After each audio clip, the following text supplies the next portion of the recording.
ये देखिए resolution of vector in 3D। कुछ लोगों को डाउट था कि सर सब कुछ समझ में आ गया, resolution of vector in 3D समझ में नहीं आया। सबसे पहले बात समझिए, resolution of vector in 3D का प्रॉब्लम क्या है जो आपको समझ नहीं आ रहा है। सबसे बड़ा प्रॉब्लम है वो जो मैं डायग्राम बनाता हूं ना, उसको 2D बोर्ड पे हम लोग हाथ से 3D रिप्रेजेंट नहीं कर पा रहे हैं प्रॉपरली, इससे आपके दिमाग में इमेज क्लियर नहीं हो रहा है। 3D रेजोल्यूशन ऑफ वेक्टर का मतलब समझिए कि मान लीजिए कोई पॉइंट स्पेस में है, कोई पॉइंट कहां पे है, स्पेस में। अगर वो स्पेस में है इसका मतलब उसने 3-3 डायमेंशन कवर किया हुआ है, और अगर 3-3 डायमेंशन कवर किया है मतलब कुछ ना कुछ वो एक्स में ट्रेवल किया है, कुछ ना कुछ वाई में ट्रेवल किया है, और कुछ ना कुछ जेड में ट्रेवल किया है, और वो स्पेस पे किसी लोकेशन में पहुंच गया है। तो कार्टेशियन में उसका लोकेशन क्या होगा, X comma Y comma Z. जैसे अपन किसी भी पॉइंट का कोऑर्डिनेट बताते हैं ना, तो कोऑर्डिनेट अगर 2 डायमेंशन में है तो हम क्या बताते हैं, एक्स वाई। और अगर वो स्पेस में है, 3 डायमेंशन में है, तो हम उसका कोऑर्डिनेट क्या बताते हैं, एक्स वाई जेड। अब अगर उसी कार्टेशियन सिस्टम को हमें वेक्टर में कन्वर्ट करना है, क्या में कन्वर्ट करना है, वेक्टर में। मतलब कि अगर कोई पॉइंट स्पेस में है, ठीक है ना, तो उसको आप वेक्टर में रिप्रेजेंट करिए। तो मैंने पहले बोला अगर कोई पॉइंट 3D मोशन किया है तभी तो वो स्पेस में पहुंचा, मतलब उसने एक्स एक्सिस में भी कुछ ट्रेवल किया, वाई एक्सिस में भी कुछ ट्रेवल किया, और जेड एक्सिस में भी कुछ ट्रेवल किया। समझ आ गया। अगर उसने एक्स एक्सिस में एक्स यूनिट ट्रेवल किया, वाई एक्सिस में वाई यूनिट ट्रेवल किया, और जेड एक्सिस में जेड यूनिट ट्रेवल किया, तो उसका कोऑर्डिनेट क्या होता है, X comma Y comma Z. मतलब उसकी पोजीशन ये बताती है कि ये एक्स एक्सिस में भी कुछ ट्रेवल करके आया है, वाई एक्सिस में भी कुछ ट्रेवल करके आया है, और जेड एक्सिस में भी कुछ ट्रेवल करके आया है। और कितना कितना ट्रेवल करके आया है, x unit along x axis, Y unit along Y axis, और z unit along Z axis. वही काम इधर पे है। वो तो कार्टेशियन था तो मैंने कोऑर्डिनेट्स लिख दिए X comma Y comma Z. अब ये वेक्टर है तो हम यहाँ पे कार्टेशियन की कोऑर्डिनेट्स की बजाय हम वेक्टर में पोजीशन वेक्टर लिखते हैं। तो समझ लीजिए वो जो पॉइंट है उसकी पोजीशन हमने ओरिजिन के रेफरेंस में आर लेट करी, ठीक है ना। तो हम आर को कैसे एक्सप्रेस करेंगे, जैसे ही हम कार्टेशियन में किसी पॉइंट को X comma Y comma Z से रिप्रेजेंट करते हैं, वैसे ही वेक्टर में आर को हम उसके एक्स कंपोनेंट, उसके वाई कंपोनेंट और उसके जेड कंपोनेंट के टर्म्स में एक्सप्रेस करेंगे। तो हमने उसको एक्सप्रेस भी कर लिया, R along x axis vector plus R along Y axis vector plus R along Z axis vector, ठीक है ना। उसी को मैं आगे आपके सामने डराइव करूंगा, ठीक है। चलिए बात करते हैं। ये देखिए आप, ये ना मैं इधर आपको बता रहा हूं कि ये कोई पॉइंट, ये जो ग्लोब टाइप का बना है ये स्पेस में है। महसूस कीजिए, ये आपका ओरिजिन हो गया, ये मान लीजिए थोड़ी देर के लिए एक्स एक्सिस हो गई, और ये क्या हो गई आपकी वाई एक्सिस हो गई। अगर आप गौर से देखें ये रूम टाइप का दिख रहा है आपको, ये इसकी फ्लोर हो गई, ये एक वॉल, ये एक वॉल, ये फ्रंट से खुला हुआ, और ये हो गई आपकी जेड एक्सिस जो कि देखने में क्या लग रही है, इस प्लेन के परपेंडिकुलर। जब तो ये फर्श बनी ना, इमेजिन करिए, बहुत महसूस कीजिए इस डायग्राम को, ये एक्स एक्सिस, ये वाई एक्सिस और ये जेड एक्सिस। ये जो पॉइंट है ये स्पेस में है, तो इसके कोऑर्डिनेट्स क्या लिखेंगे हम, X comma Y comma Z. क्यों, इसने along the X axis X unit cover किया, इसने along the Y axis Y unit cover किया, और ये जो पॉइंट है ये इस प्लेन पे नहीं है, ये पॉइंट बाहर है। ये जो ग्लोब था ये कहाँ था, ये ग्लोब बाहर है, समझिएगा बात को, ये ग्लोब बाहर है तो कुछ ना कुछ जेड में भी ट्रेवल करके आया होगा, जेड, इसलिए इसके कोऑर्डिनेट्स बन गए। समझ में आ रहा है। चलिए, ये नीचे एक प्लेन है, कौन सा प्लेन, कार्टेशियन प्लेन। ये भी क्या है, एक प्लेन है, क्या है, ये भी कार्टेशियन प्लेन, और ये भी एक प्लेन है, ये भी क्या है, कार्टेशियन प्लेन। आपको काफी हद तक फील हो रहा होगा, एक्स एक्सिस वाई एक्सिस के साथ परपेंडिकुलर है, आपको दिखाने के लिए हमें इसको झुकाना पड़ा, नहीं तो y और z एक्सेस परपेंडिकुलर है और नीचे x और z तो है ही, ठीक है ना। ये आपको दिखे इसलिए थोड़ा सा इसको नीचे झुका दिया है 3D में। तो समझ में आया? डायग्राम को बहुत ध्यान से देखिए। चलिए आगे बात करते हैं। इस तरीके से मैंने ये कार्टेशियन के कोऑर्डिनेट्स दे दिए। अगर मैं इसी को P पॉइंट को ओरिजिन के रेफरेंस में R बोलूं तो मैं वेक्टर R को क्या लिखूंगा? देखो हम इसकी पोजीशन को क्या बोलते हैं? x, y, z। मतलब ये जो है कार्टेशियन सिस्टम में इस तरीके से रखा हुआ है कि इसने x एक्सिस में x यूनिट ट्रेवल किया है, y एक्सिस में y यूनिट ट्रेवल किया है और z एक्सिस में z यूनिट ट्रेवल किया है। मैं वेक्टर की लैंग्वेज में लिखूंगा, इसका P का पोजीशन वेक्टर R इस तरीके से है, P का पोजीशन वेक्टर R इस तरीके से है कि उसने x डायरेक्शन में rx ट्रेवल किया, y डायरेक्शन में ry ट्रेवल किया और z डायरेक्शन में rz ट्रेवल किया। अब मजे की बात समझो, ये एक वेक्टर है। वेक्टर का फॉर्मूला एक चीज होती है यूनिट वेक्टर। क्या होती है? Unit vector. इस कार्टेशियन सिस्टम में मेन रोल प्ले करती है यूनिट वेक्टर। मान लीजिए हम बात करें आई कैप, तो आई कैप क्या है? It is the unit vector along x axis. हमने अलोंग एक्स एक्सिस जो वेक्टर है उसको क्या लेट किया हुआ है? आर एक्स लेट किया हुआ है अपॉन इट्स मैग्नीट्यूड। तो बताइए एक्स एक्सिस पे कितना ट्रेवल किया है? X unit. तो मैग्नीट्यूड कितना होगा? X unit. तो वेक्टर आर एक्स की वैल्यू कितनी आ गई? X I cap. समझ में आया? यूनिट वेक्टर का फॉर्मूला होता है वेक्टर अपॉन इट्स मैग्नीट्यूड। क्या होता है? Vector upon its magnitude. तो आर एक्स क्या है? It is the position vector of R along x axis. तो मैंने इसको I cap is equal to लिखा आर एक्स अपॉन एक्स। तो आर एक्स कितना आ गया? X I cap. इस आर एक्स का मैग्नीट्यूड क्या है? इस पी का एक्स एक्सिस पे कितना मैग्नीट्यूड है? X unit. कितना है? X unit. तो ये आ गया भैया एक्स आई कैप। इसी तरीके से आर वाई क्या आ जाएगा? वाई जे कैप, क्योंकि जे कैप क्या होता है? Unit vector along Y axis. और आर जेड क्या आ जाएगा? जेड के कैप। तो आपका ये आर मॉडिफाई हो गया ना? क्या बन गया आर? बताओ। अब आप आर को लिख सकते हैं x I cap plus Y J cap plus Z के कैप। मतलब आप ये समझ गए, अगर आपको कार्टेशियन में पोजीशन पता है, अगर आपको कार्टेशियन में किसी पॉइंट की लोकेशन पता है तो आप उसका पोजीशन वेक्टर बना सकते हो। देखो कार्टेशियन में एक्स कोऑर्डिनेट एक्स था, आपने लिख दिया एक्स अलोंग एक्स एक्सिस। आई कैप किसको रिप्रेजेंट करता है? एक्स एक्सिस को रिप्रेजेंट करता है। आई कैप क्या है? Unit vector. यूनिट वेक्टर का रोल क्या है? यूनिट वेक्टर किसी वेक्टर की डायरेक्शन को रिप्रेजेंट करता है। तो अब देखिए इसके कोऑर्डिनेट्स क्या थे? X y z. मतलब इसने अलोंग एक्स एक्सिस कितना ट्रेवल किया? X unit. तो हमने लो पोजीशन वेक्टर बना लिया, x along x axis plus y along Y axis plus z along Z axis. आ गया पोजीशन वेक्टर। मतलब अब अगर आपको क्या पता होंगे? कोऑर्डिनेट्स पता होंगे तो बहुत इजीली आप उसका पोजीशन वेक्टर बना लोगे।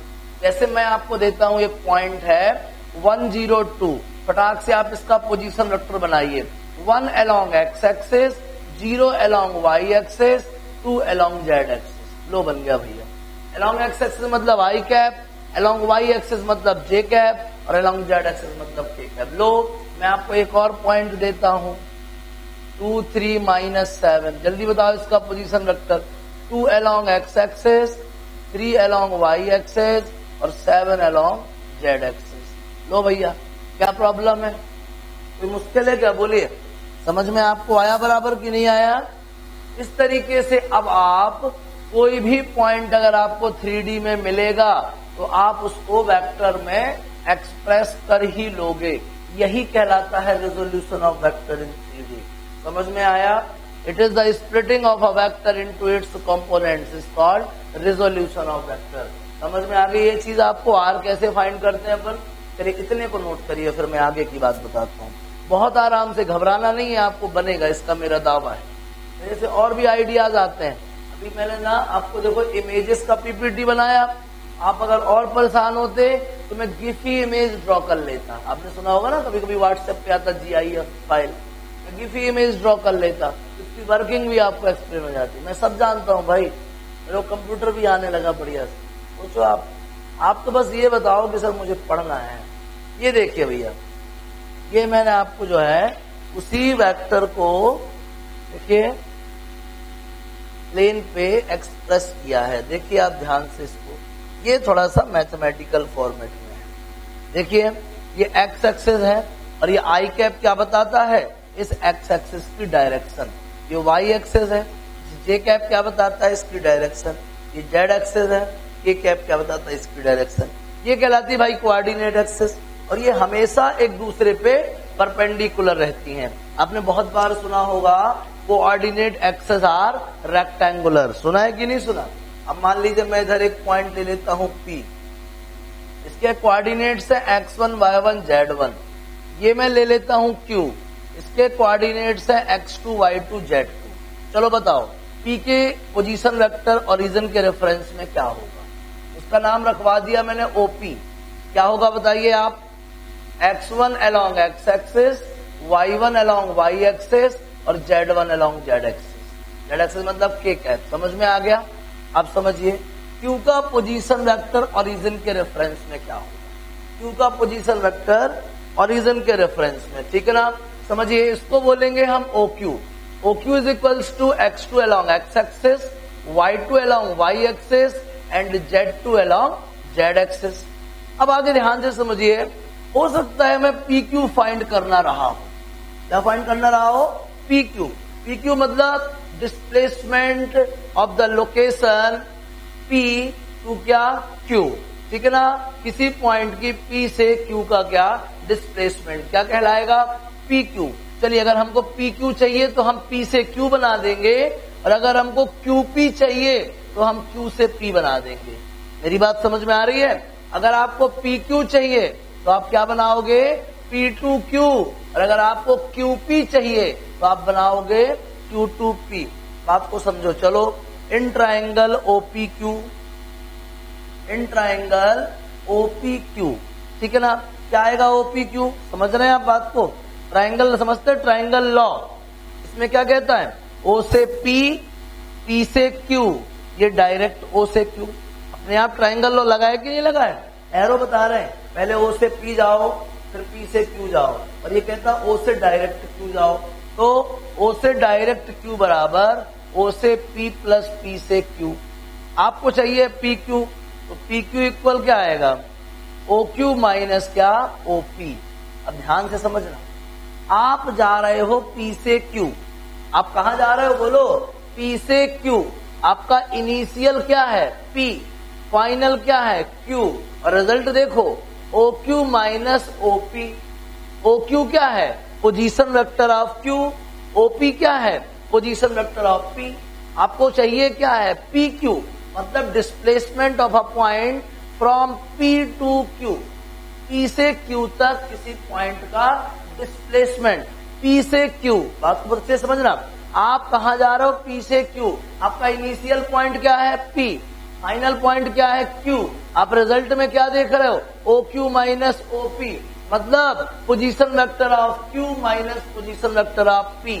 आपका इनिशियल क्या था P, फाइनल क्या था Q, रिजल्ट क्या देख रहे हो आप, position vector of Q minus position vector of P। मतलब final minus initial, final minus initial. समझ रहे हैं बात को कि नहीं, क्या समझे आप। हमेशा के लिए आपको एक चीज समझ में आ गई कि जब भी आप किसी भी पॉइंट का डिस्प्ले, किसी भी पार्टिकल का डिस्प्लेसमेंट वेक्टर फाइंड करेंगे, तो डिस्प्लेसमेंट वेक्टर का फॉर्मूला हुआ final position vector minus initial position vector. समझ में आ गया, दिखाई भी दे रहा आपको, final position vector minus initial position vector. समझ में आ गया, final position vector minus initial position vector. Clear है। चलो आगे देखो, तो ये मिल गया आपको भैया वेक्टर PQ। क्लियर हो गया। चलिए तो PQ कितना आएगा, x2 minus x1 i cap, y2 minus y1 j cap, plus z2 minus z1 k cap. ये आ गया भैया PQ का पोजीशन वेक्टर। इसी को बोलते हैं डिस्प्लेसमेंट वेक्टर। क्या बोलते हैं इसको, डिस्प्लेसमेंट वेक्टर। समझ आ गया। चलिए, ये मैंने आपको रिप्रेजेंट करना सिखाया, इसको भी आप छापिए, फिर मैं आपको आगे ले चलता हूं। छापिए जल्दी से, इसको जल्दी छापिए। चलिए आगे देखिए, अब थोड़ा सा और आगे ही कहानी। ये मैंने आपको रिप्रेजेंटेशन सिखाया कि स्पेस पे कोई पॉइंट होगा तो उसको वेक्टर में कैसे लिखना है। चलिए आगे समझिए। अब बढ़िया क्वेश्चन बताते हैं आगे की तरफ।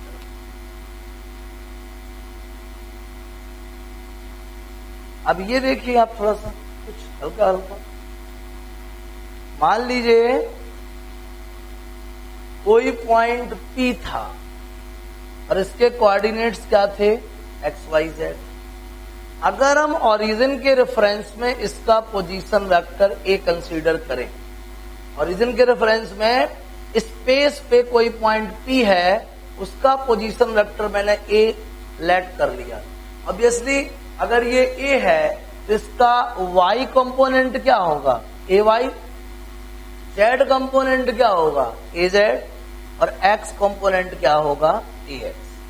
समझ में आ गया? बढ़िया से नोटिस करने वाली बात, मैं पिछली हर पेज पे यही बोल रहा था कि कोऑर्डिनेट एक्सेस आर रेक्टेंगुलर। आगे समझो, ये जो प्लेन बनाया गया है ये आपको समझाने के लिए बनाया है।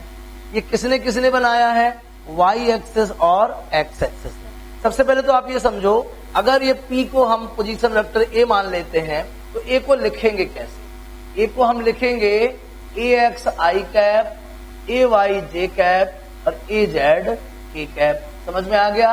X component along X axis, Y component along Y axis and Z component along Z axis. चलो पहले नंबर पे हो गया लिखना। लिखने के बाद इसका मैग्नीट्यूड कैसे फाइंड करेंगे? इंपॉर्टेंट बात यही है, यही वो टर्म है जो आपको समझ में नहीं आई थी। किसी भी स्पेस में प्रेजेंट पॉइंट को हमको वेक्टर में ड्रॉ करना है तो उसका तो ये मेथड हो गया। ये मैंने उसको वेक्टर में लिख दिया, लिख तो दिया, लेकिन इस वेक्टर का मैग्नीट्यूड क्या होगा और इसका डायरेक्शन क्या होगा, तो सारी मेहनत हमको करनी है इसके मैग्नीट्यूड और डायरेक्शन के लिए। आप बहुत ध्यान से देखें तो ये है एक्स एक्सिस और ये है वाई एक्सिस। हम सब अच्छे से समझते हैं कि एक्स एक्सिस और वाई एक्सिस दोनों एक दूसरे के परपेंडिकुलर रहती हैं। ये यहाँ देखिए परपेंडिकुलर का साइन बना है, ये यहाँ देखिए परपेंडिकुलर का साइन बना है। मतलब ये जो नीचे वाला प्लेन है ये हो गया रेक्टेंगल। नीचे वाला प्लेन क्या हो गया, रेक्टेंगल। अगर ये नीचे वाला प्लेन रेक्टेंगल है तो ये जो नीचे वाली लाइन है ना, इस प्लेन पे डायगोनल है। ये जो लाइन है ये क्या है, इस प्लेन पे डायगोनल। और आप तो जानते ही हैं, अगर ये कोई रेक्टेंगल है, देखो ध्यान से, ये क्या है, रेक्टेंगल। ये लो, अगर हम इसमें कोई डायगोनल खींच देते हैं तो आप ध्यान से देखिए, ट्राइंगल एबीसी का नाम क्या होगा, राइट ट्राइंगल। ट्राइंगल एबीसी का नाम क्या होगा, राइट ट्राइंगल। और ट्राइंगल एडीसी का नाम क्या होगा, ये भी होगा राइट ट्राइंगल। समझिए बात को, ट्राइंगल एबीसी क्या होगा, राइट ट्राइंगल, और ट्राइंगल एडीसी भी क्या होगा, राइट ट्राइंगल। समझ में आ गई बात, क्लियर हुआ?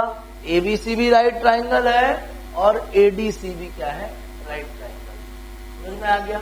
आगे ध्यान दीजिए, जब भी हम किसी रेक्टेंगल का डायगोनल ड्रॉ करते हैं तो वो डायगोनल रेक्टेंगल को दो राइट ट्राइंगल्स में क्या कर देता है, डिवाइड कर देता है।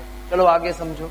तो ये नीचे वाला रेक्टेंगल था जो एक्स एक्सेस और वाई एक्सेस ने बनाया।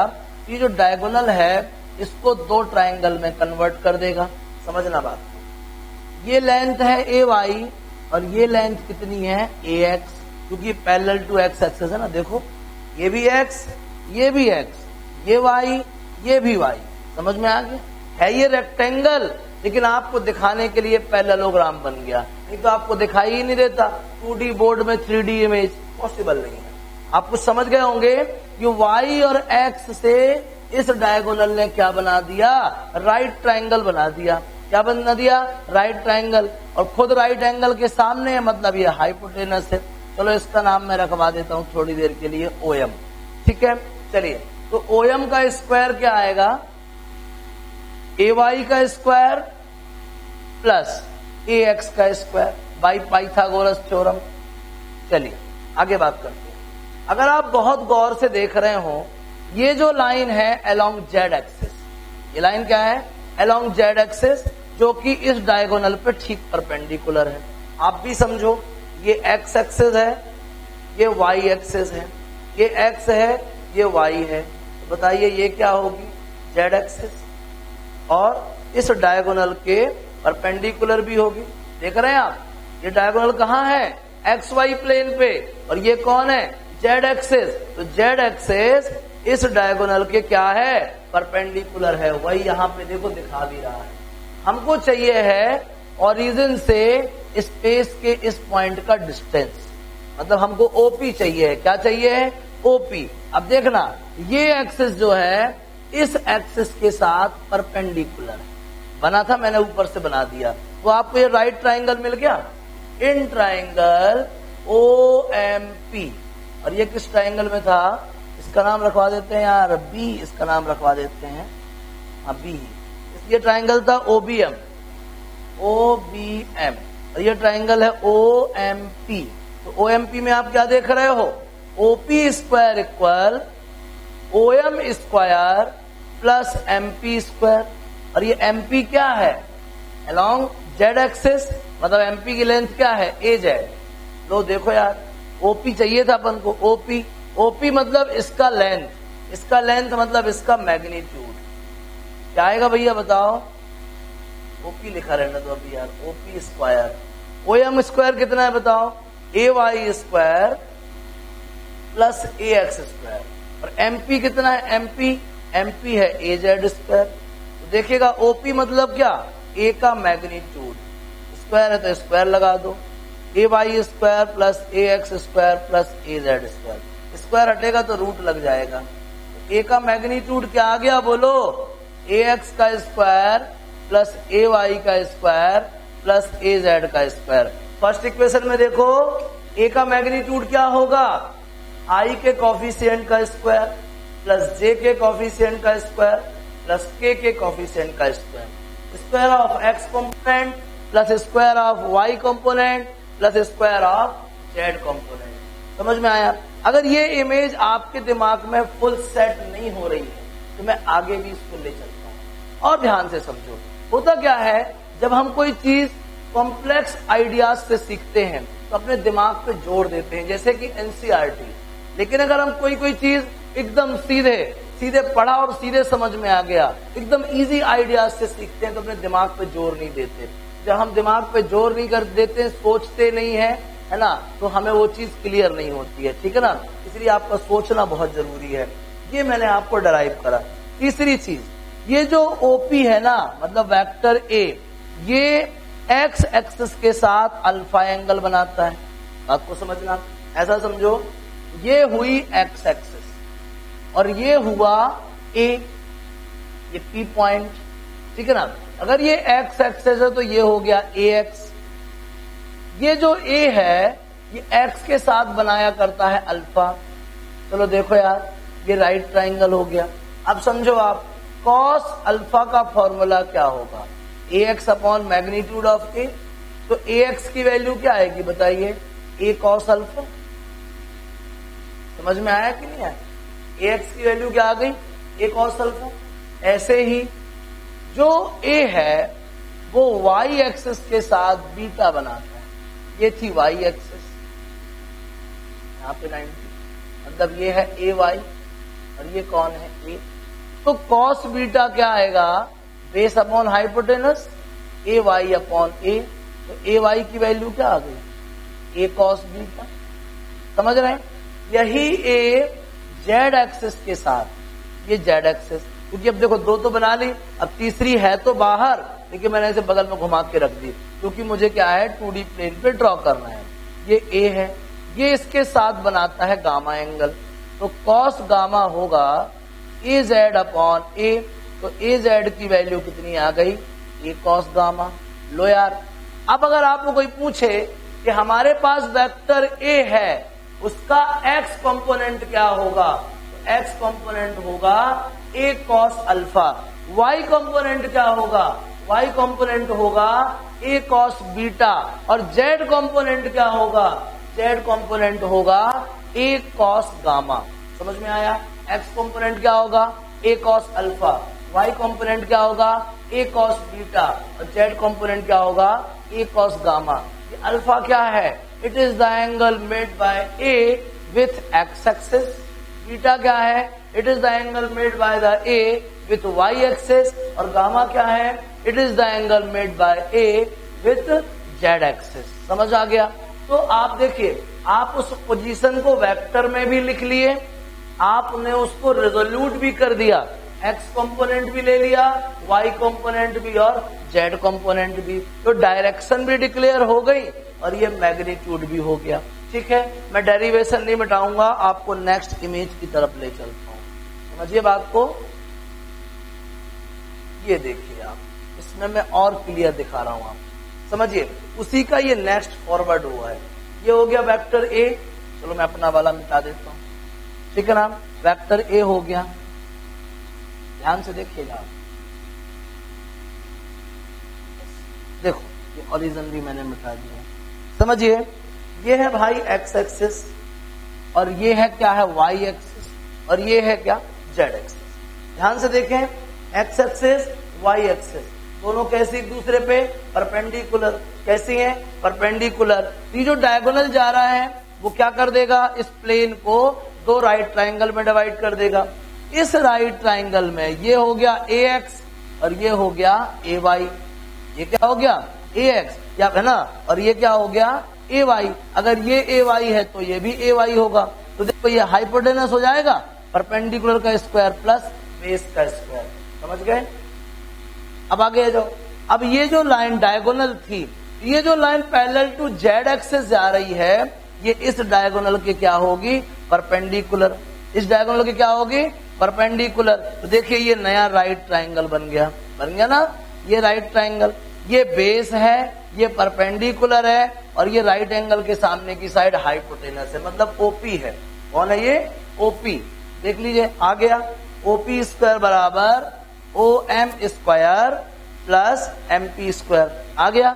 ओ एम आपको पहले से मालूम था, इस ट्राइंगल का हाइपोटेनस था। ये लो ओ एम कितना है, ए वाई का स्क्वायर प्लस ए एक्स का स्क्वायर, ये सामने है आपके। तो इस तरीके से कोई वेक्टर अगर आपके पास ए है तो आप उसका मैग्नीट्यूड फाइंड कर लोगे, कितना आएगा ए एक्स स्क्वायर प्लस ए वाई स्क्वायर प्लस ए जेड स्क्वायर। अगर हम किसी ट्राइंगल की साइड को कोई वेक्टर कहते हैं, और ध्यान रखना, अगर हम किसी ट्राइंगल की किसी साइड को कोई वेक्टर कहते हैं तो उस वेक्टर का मैग्नीट्यूड उस साइड की लेंथ कहलाएगी, उस वेक्टर का मैग्नीट्यूड उस साइड की लेंथ। अगर मैं इसको वेक्टर ए कह रहा हूं तो वेक्टर ए का मैग्नीट्यूड क्या होगा, ओपी की लेंथ। वेक्टर ए का मैग्नीट्यूड क्या होगा बोलो, वेक्टर ए का मैग्नीट्यूड होगा ओपी की लेंथ। समझ में आ गया? तो मैंने इनडायरेक्टली ओपी की लेंथ फाइंड करी है, किसकी हेल्प से, पाइथागोरस की हेल्प से। समझ आ गया? बढ़िया से आ गया। अब एक derivation cos alpha cos beta cos gamma के टर्म्स में होता है, लेकिन आप हो क्लास 11th में, वो 12th की मैथ में, थोड़ा सा बड़े लेवल की बात है, ये आपके टॉपिक से रिलेटेड था। पाइथागोरस आप अच्छे से जानते थे, इसलिए मैंने इस मेथड से किया। और आप समझ लीजिए, मान लीजिए मेरे पास कोई वेक्टर एफ है, क्या है वेक्टर एफ, तो जल्दी से आप उसको 3D में रिजोल्यूट करिए। बताइए एक्स एक्सिस में क्या होगा, एफ कॉस अल्फा, वाई में क्या होगा एफ कॉस बीटा और जेड में क्या होगा एफ कॉस गामा। समझ में आ गया? कर लोगे रिजोल्यूट। मेरे पास कोई वेक्टर है, उसका मैग्नीट्यूड 2 यूनिट है, उसका मैग्नीट्यूड कितना है 2 यूनिट। जल्दी से उसका एक्स कंपोनेंट बताओ, उसका एक्स कंपोनेंट आएगा 2 cos alpha, Y component 2 cos beta और जेड कंपोनेंट 2 कॉस गामा। मैंने जो क्वेश्चन रेजोल्यूशन के भेजे हैं, मुझे पूरा भरोसा है आपसे सारे बन जाएंगे। एक भी वर्ड अगर आपका इस पे डाउट है, आप मुझे तुरंत कॉल कर लीजिए, मैं बहुत बढ़िया तरीके से बता दूंगा। ठीक है ना? अभी तो समझ में आ गया होगा ना आपको बढ़िया से, वेक्टर में रिप्रेजेंट कैसे करना है, वेक्टर का मैग्नीट्यूड कैसे निकालना है और रिजोल्यूट कैसे करना है, अलोंग एक्स अलोंग वाई और अलोंग जेड। चलिए धन्यवाद आपका बहुत बहुत, नोट कर लीजिएगा, पढ़ लीजिएगा, जो भी डाउट आए तो मुझे कॉल कर लीजिएगा। ठीक है ना? चलिए छापो।